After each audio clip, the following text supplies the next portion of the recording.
Hi, it's Debbie, coach at From Tired to Inspired. Today is a tricky one for me. I've decided to talk about my experiences with depression, which I've touched upon in my blog posts, but it's always a lot easier to write about something than it is to actually talk about it. In a way, with blogging, I find that I can hide behind my feelings a bit, whereas if I'm talking directly to you, it's going to bring up some stuff maybe that I haven't really thought about in a while, but I'm prepared to take the risk if it will help people out there that maybe connect with some of the things that I'm talking about, or have been through similar things, or are going through things at the moment.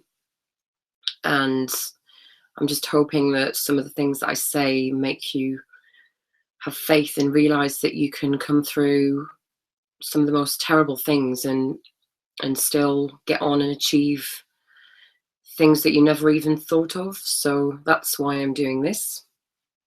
Okay, so I'll just give you a little bit of background about me. When I was at school, I was a pretty perfectionist kid. I'm not quite sure where I got it from because my parents weren't really pushy or expected a huge amount from me, but it was from somewhere within me. And instead of having a good time and just being a kid, I was quite focused on getting really good grades and pushing myself really hard and being good at everything. I didn't quite grasp that we didn't have to be good at everything, or we didn't have to get perfect grades. And people around me just thought that it was me and didn't really think anything of it. Obviously, that causes quite a bit of anxiety, but weirdly, I wasn't really affected by it. Growing up as a teenager, I can't really remember ever getting really stressed out or ill through stress. It's probably why I kind of blew up at 23, because I'd been going on like that for years and years. So yeah, I kind of was always thinking ahead and trying to plan for the future, and thought I had to have a professional career that was respectable and earned me quite a lot of money. And I decided to go down the legal route, and I did a law degree in Newcastle. But because I loved languages as well, I decided to do it with French and law, just to make it more difficult, because that's how I used to be. So I breezed through my GCSEs, got my A levels, got 4 A's, and then went to university, and then kind of carried on the way I had been, where it was work, work, work. I managed to get through university without having any kind of serious episodes of anxiety or stress or depression. I'm not sure how, because I think it's a miracle. I wasn't exactly looking after myself really well. I would exercise, but I wasn't really committed to looking after myself. I was more focused on getting the grades and achieving. So after 4 years, I got my degree, and then a year after that, I started to work in a law firm doing what's called a training contract to train to be a solicitor. I think what can happen is you do a degree and you have high expectations of how your job's going to be, and then sometimes it doesn't match up to that, and that's what happened to me. I went into an office which was really male dominated, and felt like I couldn't be myself, felt like I had to hide my emotions and feelings, and my pleas for help and advice kind of fell on deaf ears, and it was a pretty bad experience. And after about 3 or 4 months, I just found myself not being able to get out of bed in the morning, not being able to switch off all from the day, and just bringing work home,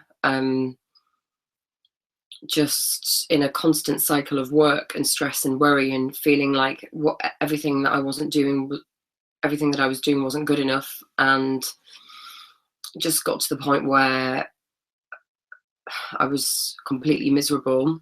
I'd made quite a lot of big life changes. So I'd moved in with my ex-boyfriend, moved to a different city, and started this new job all at the same time. And since then, I've learned that that isn't a really good thing for me to do, to change everything at once. And maybe some of you have had similar experiences and have learned that it's good to kind of stagger big life changes out. It's all really part of self-care, and that's the whole thread behind this video and what I'm trying to get across. We can push ourselves and push ourselves to achieve all of these goals and these things that are very externally focused, and things that we have somehow got the message that we need to do to be a part of society and be a success.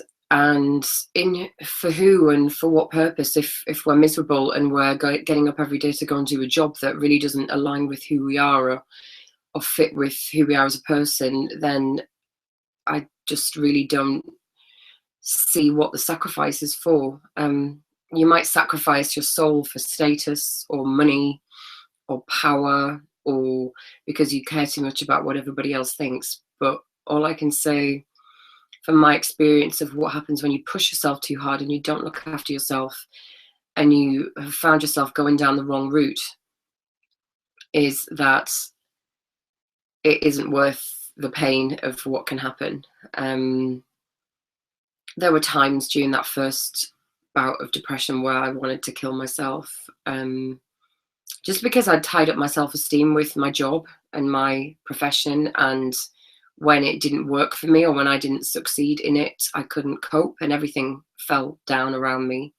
My relationship broke up. I had to come back to my parents to get better.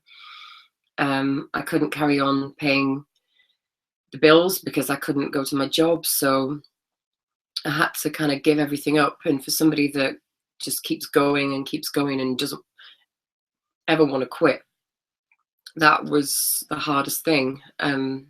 If your personality is like that, where you won't admit defeat and you'll push yourself to the point of exhaustion and depression, then like just recognize the signs and don't do it. The first time it happens to you, you don't know what's happening, so you can't beat yourself up. You can't beat yourself up anytime you get depressed, to be honest, even if you've had it in the past, because it just doesn't help. It's just adding fuel to the fire, really. But especially the first time that you get it really bad, so you just don't know what's going on because you've never been through it before, and you just don't know what's happening, and you don't want to tell people what's happening, probably because you're in quite a highly stressful situation with a lot of responsibilities, so you keep going. It's human nature to do that. But the problem is you just end up back to square one and having to really get your fitness back, sort out your nutrition. I just ended up eating loads of junk and living on energy drinks just to try and give me more energy to do my job. It's not worth all the things that we do to ourselves to be these things. Sometimes some people find being in these professions absolutely fine and they thrive on stress. That's their personality.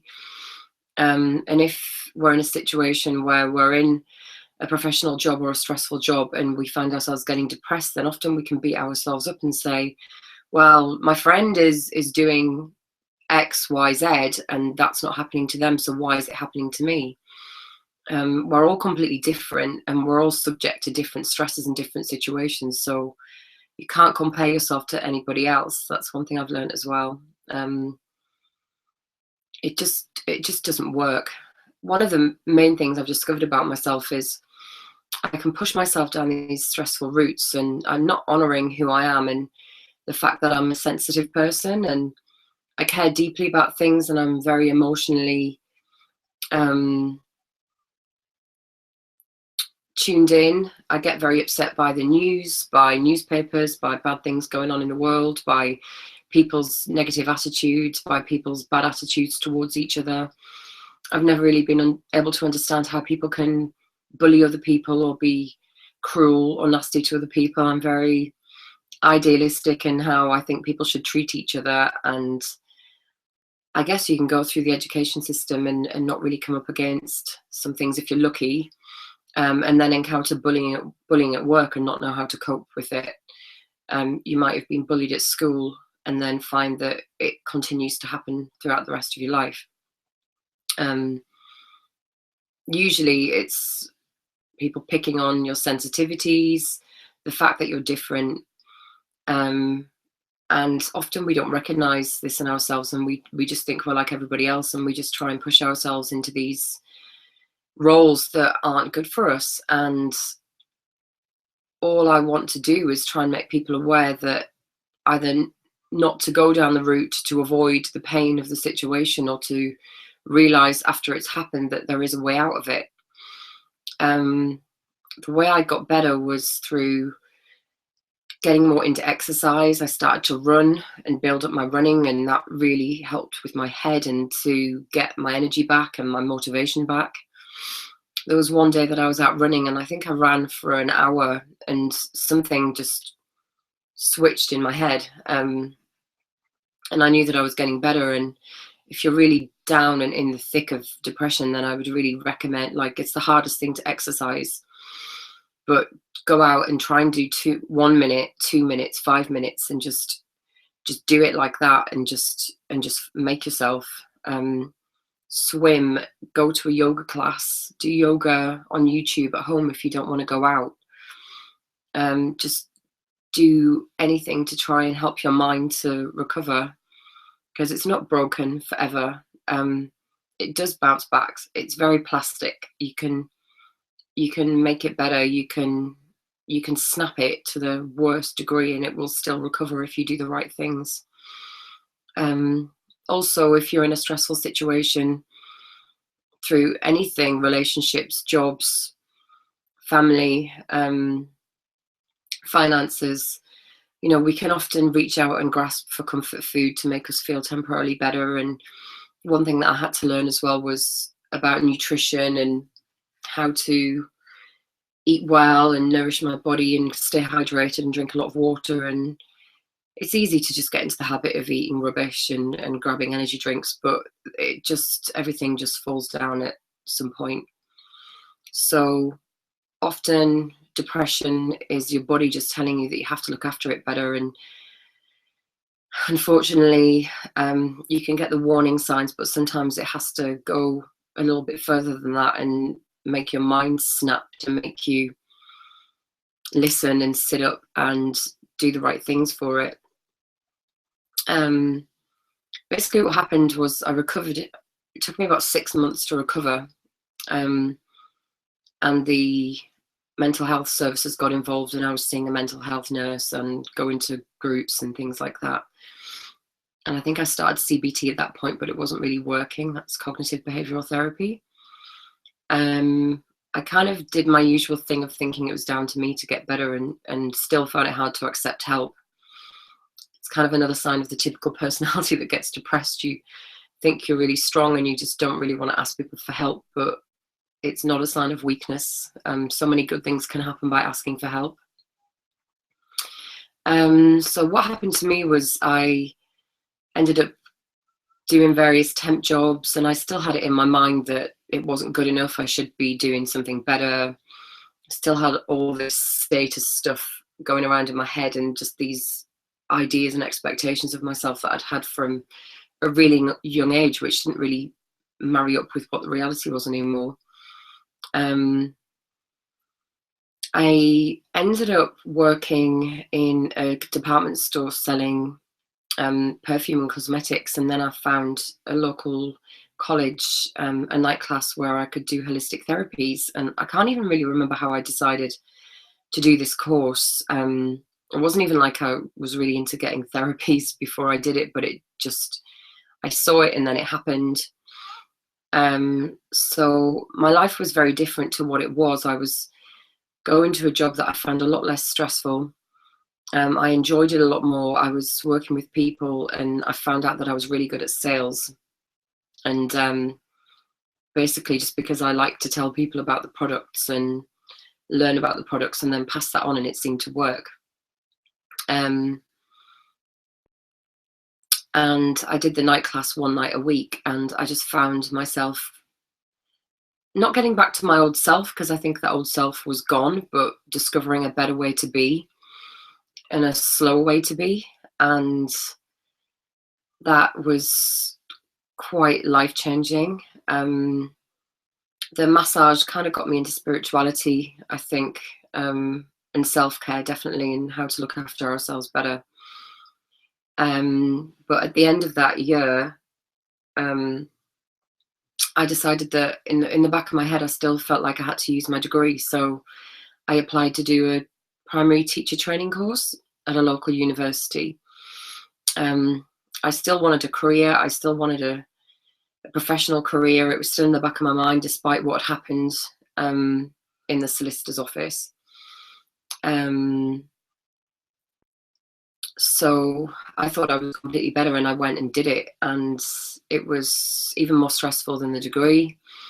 It was 9 months of a teaching degree squashed into a 3-year teaching degree squashed into 9 months. I felt better because I felt like it was more suited to my personality, but still I was panicked and stressed, and my eating kind of got out of control again. The exercise stopped as much because I was so busy planning and marking and doing all the other work that comes with being a teacher. And then I ended up getting a job teaching A-levels, which was probably a bit of an error on my part, instead of sticking to what I was trained in. But it was difficult to get a job at the time, so I took it because I thought that I should be teaching. And then about 8 months after that, some stressful things happened. My mum got cancer, and I was just having work heaped on me, just like nobody's business, and I was going downhill fast. I even decided to come off my medication at that point, even though I felt not very well. I was telling myself that I felt better when really it wasn't the case. I wasn't coping. And again, I snapped and crashed. And I remember walking into the office with all of my teaching files and handing them to the manager and going, I can't do this anymore. I remember standing in the classroom and just not being able to focus or think of anything logical, and just trying to scam my way through being in the classroom. Yeah. And again, I had to end up leaving the house I was renting, leaving my life and coming back to my parents and working out where it had gone wrong again. And then trying to put things in a place that I'd done before to get better. But unfortunately, this time the things that I'd done in the past didn't really work. So the running and the exercise just didn't seem to have an effect, even after months of doing it. Going back to a healthy diet didn't seem to have much of an effect. I tried the same tactics as before, where I went into temp jobs and tried to do something that was less stressful, but I was still hanging on to the fact that I'd been unsuccessful when really nobody would have succeeded in the role that I was in. I don't know whether this is resonating with you if you've been in that position, but if you're like me, it's very easy to get into the mode of beating yourself up because you couldn't finish or do your job, but most of the time it's an impossible situation that you're in, so you can't do it. So I basically ended up in despair because a year went past, 2 years went past. I still wasn't better. I was jumping from job to job. Ended up getting fired from jobs and quitting jobs and in disciplinaries from jobs because I couldn't focus. I just wasn't well, and I kept pushing myself to keep going, and I didn't want to stay at home. I wanted to work. And I just basically was in despair. Nothing was working. They kept trying to change the medication. From 2007 to 2010, it's just a blur. I can't really remember 3 years. And then finally, I was given a different type of medication, which kind of turned the lights back on within a few days, just when I was really at the end of my tether. I was threatening to do crazy stuff, to jump off viaducts and bridges. I even had a car at the time, which was crazy, and I think about, doing crazy things in it. It was just awful. But thank God I got this medication, and it switched me back on again, and I started to think straight again, and I ended up working in a bookshop for a while. And again, I kind of rediscovered how I liked selling, and had to get over all that crap in my head about a professional job and what I thought I should be doing, and ended up working back in universities and trying to take the pressure off myself. Just do a 35-hour week and not bring work home with me. Just do what I needed to do to have a normal life. And I thought that was it. I thought it was over. I managed to avoid being hospitalized. God knows how. I don't know how. After that time, I don't know how I did it. During that time that I think I started writing in about the third year of being ill, and just starting off with a blog. And I kind of realized that I needed the creative expression, that there was something in me that just wasn't getting out, and I think it was causing me to stay depressed. And when I started to write, and then especially write about things that I was passionate about, like fashion and culture and the arts, even though I didn't feel like it was a huge thing, it was definitely helping for me to have some focus. And I started to feel better and better and go and do more things. And I started to write about the things that I did, and it gave me a bit more of a sense of purpose and something to focus on, and it really helped. So if you're in a situation like I've described, where you're just really down and you don't have the motivation to do anything, just really think about the things that you're passionate about, or even think back to when you were a kid and what you were passionate about, because often our true self just gets lost. It just gets completely lost with everything that we come across in our life and things that we think we have to do, and we go down these routes that aren't right for us, but we don't know any better. My mum said to me afterwards that she knew that I wouldn't enjoy being a lawyer, but she felt like she couldn't say anything because I was so hell-bent on doing it. And sometimes people just have to make their own mistakes. I don't regret anything that I did, because I did it for the right reasons, and it's made me who I am today. The experience of depression has made me very strong, and I really underestimate my strength now sometimes. I can have all sorts of things go wrong, or negative things happen to me, and it just is like water off a duck's back. It just goes right over. Whereas a few years back, everything would have bothered me. It makes you so incredibly empathetic to other people, and I do holistic therapies, and it really helps me to be a better therapist, to have been through mental health problems and depression, because so many people that I come across have been through similar problems or are going through these problems, and I can tell my story and hopefully give people hope and inspiration that I meet in my work there.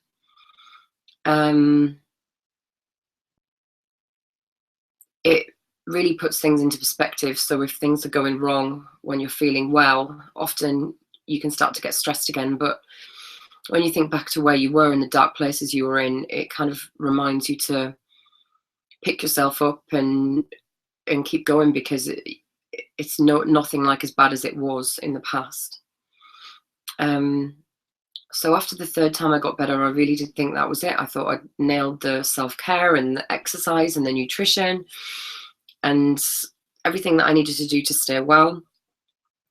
I ended up, because of the writing, taking a copywriting job, and I didn't really know anything about it, about what it was about, but it was about writing, advertising, and I found that I really enjoyed it. So I took the job, and I was finally happy at work. I was challenged, and it was creative. I was working with a group of really good people, but after 4 months I was made redundant, and it was a real shock to the system. Looking back now and with perspective, I would have handled it differently. I got very, very upset. I took it personally. Another problem that sensitive people can have, that we really need to stop taking everything personally. Like, you probably realize that things happen in life and it's nothing to do with what you've done, or you couldn't do anything to change it. It just is life, and we have to roll with the punches and not take it personally, because it doesn't do anybody any good. So I took my redundancy money and I went to Thailand for a month and had a great time, and wanted to stay out there, but then started to panic and came back. And just, I can't really describe what happened next, but I came back and then I just crashed again, and it was worse than ever.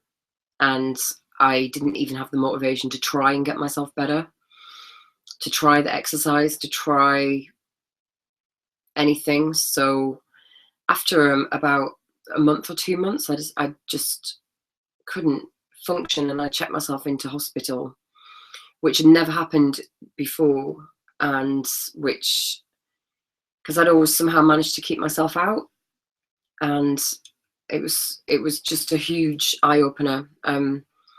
I went in and felt better for about a day or two because I was around people, but then I just went down to a whole new level and crashed. I was thinking about hanging myself. I was just in such a bad place. I would sit in the TV room and pull my hair out.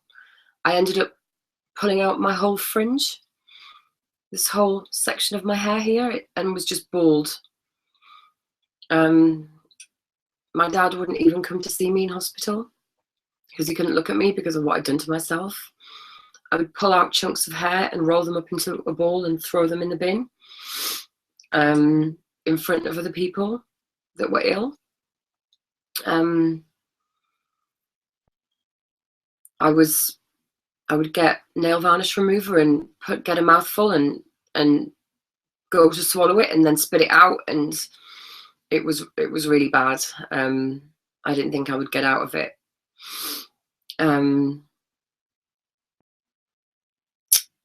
My parents' house was about a 20-minute walk from the hospital, and I kept saying I was going running, and then I would try and run away and come back, but I knew that I wasn't going to get better at home.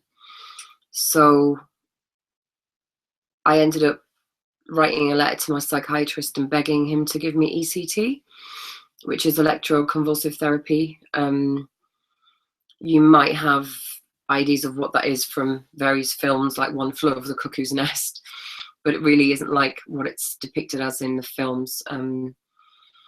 They're doing it all day, every day in hospitals up and down the country, and it's a very common procedure, but it has this whole stigma and fear around it. But luckily my psychiatrist listened to me, and he agreed that I should have it, and I went for 9 sessions of it. And after about 2 sessions it really worked. I was completely flat and didn't really have any personality, and then after the second session I was kind of joking around with the staff in the hospital, and just was switched back on and came back to life. I had a really positive experience with ECT, and I know there's a lot of people out there that have suffered memory loss and other issues with it, so I'm not here advocating everybody should get ECT. I'm just saying that in very serious cases it's worth trying if nothing else is going to work. I honestly believe that if I didn't have it I could still be in hospital, or worse, not even here, because I don't think I would have been able to get through it for the 3rd time. And then I slowly felt better enough to come back home, and then I gradually built up to going back to work again, and was able to exercise and eat better and do all the self-care routine that I'd learned in the past again. It took me about 6 months to get better the third time. So all in all, that's 4 years of my life which have been taken up with depression. Um, I would like to say that I wish I could change that, and there's some elements of me that wishes I could go back and just change it, but I can't. It took as long as it took for me to get out of it.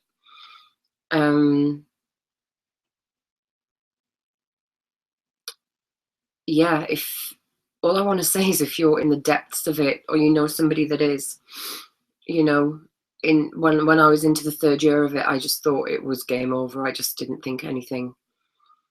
I didn't think I would get better.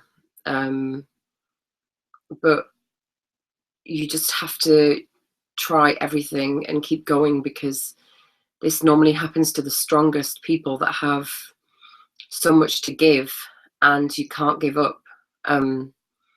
When you come out of the other side, your life can be so much better than you ever thought it would be. You might have thought that you had to be in a certain profession, or marry a certain person, or be in a certain type of relationship, or live in a certain area and keep up with appearances and all these things. But we're only here for a short time, and we're here to be happy. And if you keep yourself in a situation because you're trying to please other people, or you think it's what you should be doing and not what you really want to do, then at some point your soul is just going to cry out, and your body's going to fail in extreme situations, because it's making you go down a different path. I honestly believe depression is just the soul crying out for help and wanting you to stop and go in a different direction.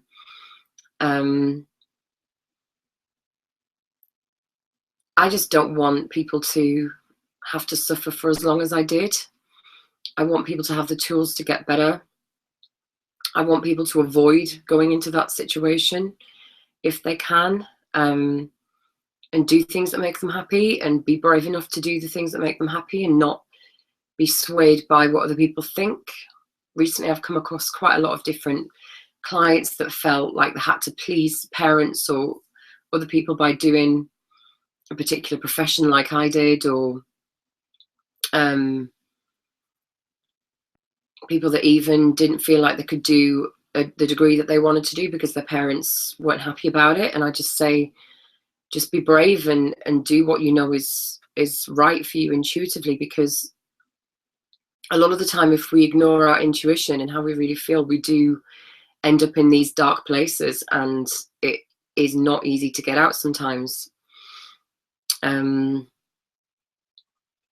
Again, with me becoming self-employed, I'm going to do another video on the story of that, because I don't want to go on and on here, but I broke my ankle and ended up having to slow down. 2 weeks before that, my laptop was stolen in London, and that was the first kind of sign that I was supposed to slow down, because I was starting to go really fast and work too hard again with my holistic therapy business. And then a couple of weeks after that happened, I actually fell and broke my ankle in 3 places. And I honestly believe that when things like that happen, we have to listen. We have to realize if we're going down the wrong route.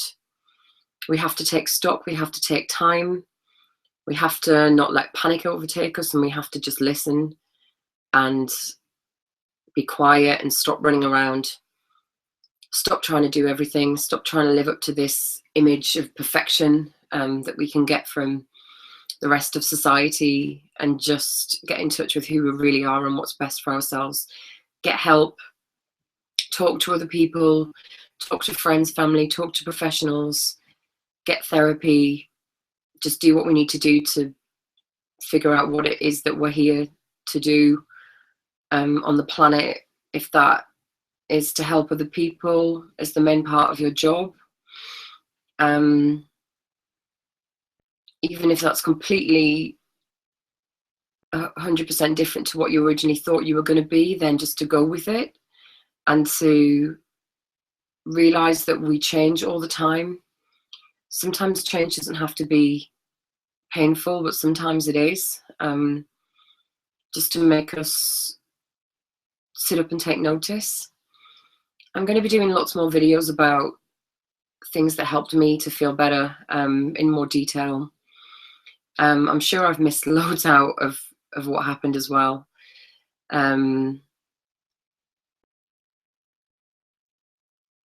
All I can say is that it's taken me. I first thought about being self-employed 10 years ago when I did my first holistic therapy course, but I didn't think I was up for it, so I then went down another traditional route because I felt safe doing that. And now that I'm here, it's not easy, but I feel so much more like myself and so much more free to do the things that I love.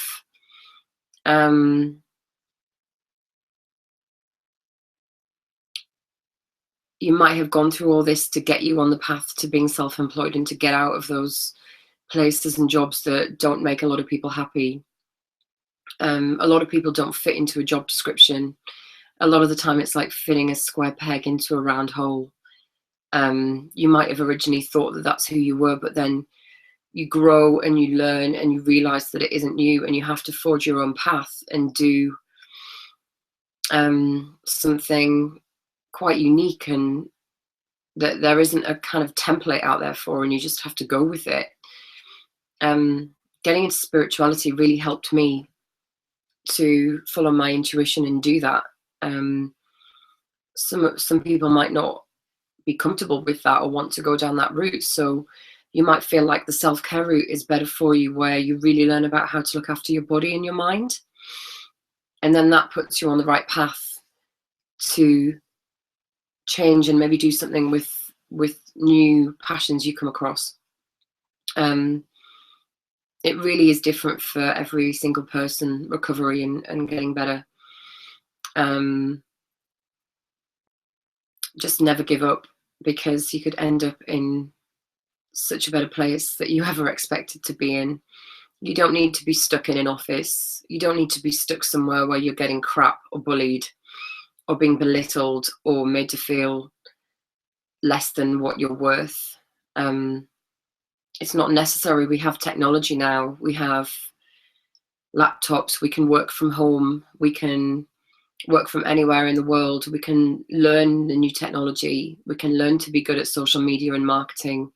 A lot of us have the transferable skills to keep ourselves out of these places which make us unhappy, and do really amazing, authentic work to help other people. And it might sound idealistic and it might sound impossible at the moment. You might not see there's a way for you to do that, but I thought that way too, and it's taken me quite a long time to figure out that I want to be a coach and use my experiences to help other people. I don't want it to take as long for you to be self-employed. I don't want it to take you 10 or 11 years. I want it to be quick. I want it to take as little time as possible for you to be doing what you feel happy doing and what you're passionate about. And that's my aim, and that's my goal, to create packages and courses which help you quickly get your head around different aspects of being self-employed, and mindset and self-care, positivity, and just live a happy life and a better life. We don't have to do what people expected of us, and we don't have to stay in those boxes anymore. The world is so much different to 20 years ago, even 10 years ago, and even 5 years ago. If it doesn't work for you to go into a traditional workplace, then we have so many more options now. That there is a lot of help out there if you want to go down the self-employment route. There's a lot of help out there if you just need to get better. If you're in a bad place right now and you can't even think about work, it is possible for you for things to improve, no matter what stage you're at. And all I want to say is just keep the faith and keep learning if you can, and just keep going, and you will figure out who you really are and what you want to do eventually, and you'll feel better, and all of the bad things that happened in the past will just be a distant memory, like like a bad nightmare that happened to somebody else, and you'll just be so much stronger for going through it.